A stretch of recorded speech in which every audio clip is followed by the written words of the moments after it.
have a client that is pretty regular, and I just found out, I knew he'd been in prison before, but I had no idea that he was in prison for 3 years, and he was the library person in prison. And I thought that was just so cool.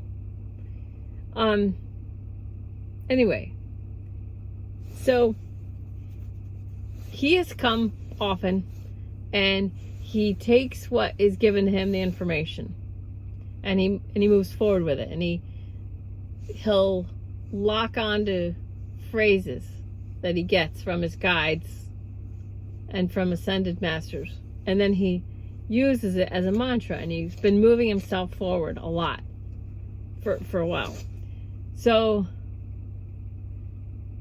in the show American Idol, J-Lo was a judge, and after, there was a young girl who was from Ireland, I want to say, and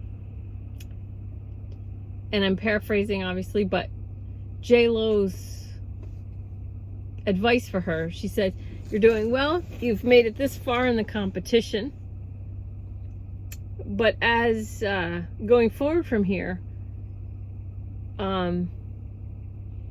the real performers are going to be, sorted out here, and you're doing well, and you're not making any mistakes that I can pick out, but you're not enjoying yourself up there. I can still see you trying. I can still see you working at it." She said, "You work really hard, and you learn the music, you learn all the words, you learn, and you practice where you want to do this and that, your little flourishes." It's not what she said, but you get the idea. And she says, "And you learn it and you practice, and then when you get out on stage, you throw it all away and you just enjoy yourself and enjoy the performance. So you perform and enjoy yourself while you're performing. That's how you connect with the audience." So I'm seeing how this is relevant for me now. The audience doesn't want to see you struggle. They're not going to connect with you trying. They're enjoying your performance, but to really be a cut above, sort of like in the finale, you really gotta let all the training go. Trust that you know the words, and then just really, she didn't say be present, but it is really like be present. Okay, so this was some of the information that was coming through for him was, you've been given information, you've taken guidance, you've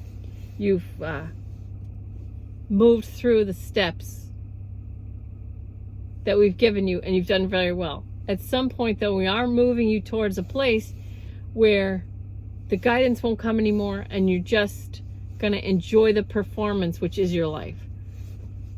Okay, and this lines up with Ram Dass recently died, and I meditate with Neem Karoli Baba in my mind. I invite him in to meditate with me while I'm going to lock up the chickens and the goats. And he comes in, and he's on the right side, and he's facing this way, and I'm facing this way. So after I found out Ram Dass died, I gave him a few days, and then invited him to meditate with Neem Karoli Baba and me. And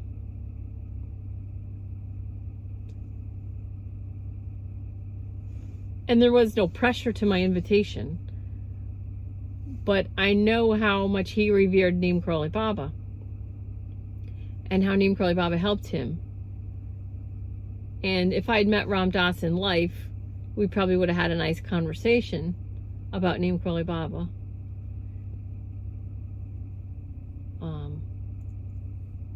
But I had a feeling he would probably show up, because he desires to be of help. He desires to be of service to raising the vibration of the planet. So it made sense to invite him, and it made sense that he would probably be there. So I invited him, and I wasn't aware until I saw him that in my invitation, I was looking for information from him. So like, almost like, now that you're dead, give me some nugget of wisdom, give me some help, give me some profound phrase, sentence, speech that will help me do what I'm doing, raising my own vibration, raising the vibration of whoever lets me, whoever wants to, and then the collective. Like, help me by talking, help me by give me information. And the reason I was able to see that it was coming from me desiring words, phrases, sentence, help, tell me, give me advice, tell me, was because it wasn't coming. So when I saw his face, smiling, just smiling, he held my hand, or my hands. I don't remember if it's one hand or two hands. Feels like one hand. He held my hand and just kept smiling.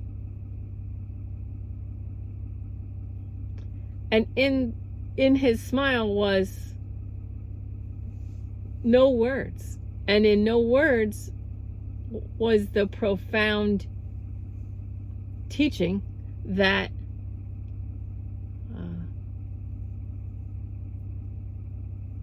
stop trying. He didn't say stop trying, but just by holding my hand and smiling deeply into my eyes, smiling,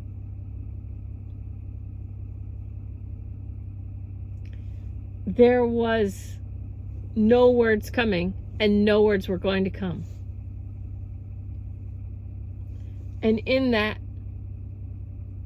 no words was a profound sense that he was feeling, you don't need any words that I could say. You don't need to try to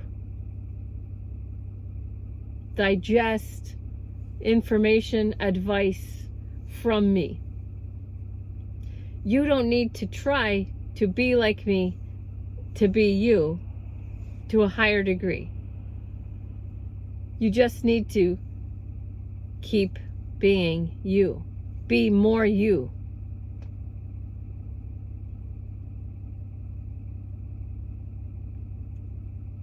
Because any words, any guidance would be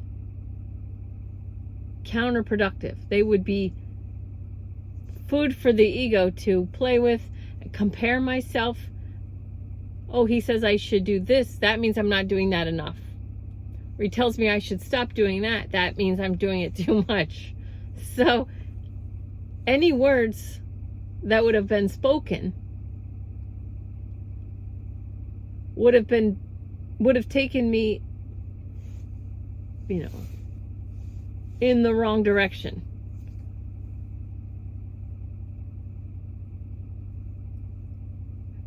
So just holding my hand and smiling at me, so much peace, pure presence.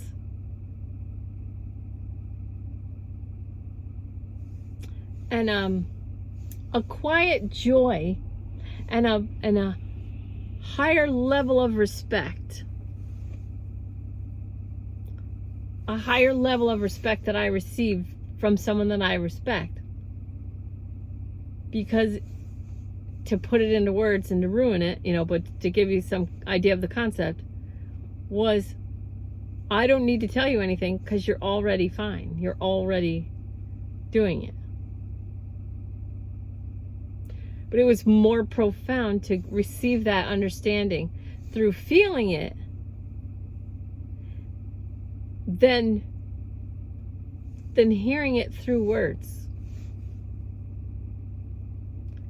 So it was such a great gift, like a profound gift. Okay, so I shared that with this client today, and then just a whole lot of trying is not doing, and that my client has been doing great with gaining a phrase and using it, and gaining advice and using it. Okay? And then his father's passed too. So his father said,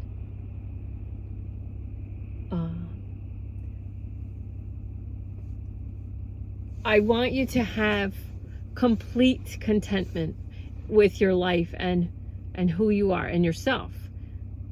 But you can't live like me in order to find that complete contentment. And then his dad, we went through what his dad, what complete contentment for his father meant. My client had tried that out, and it was his contrast. So in the law of attraction, you have contrast, which is like, and desire, which is like, vibration raising. This is what feels good.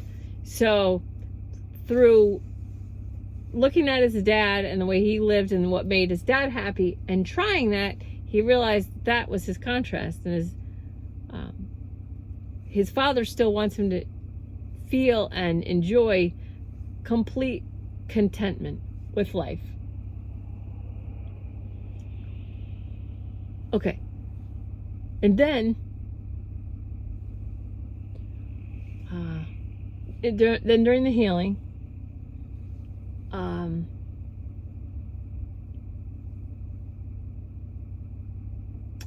came more information about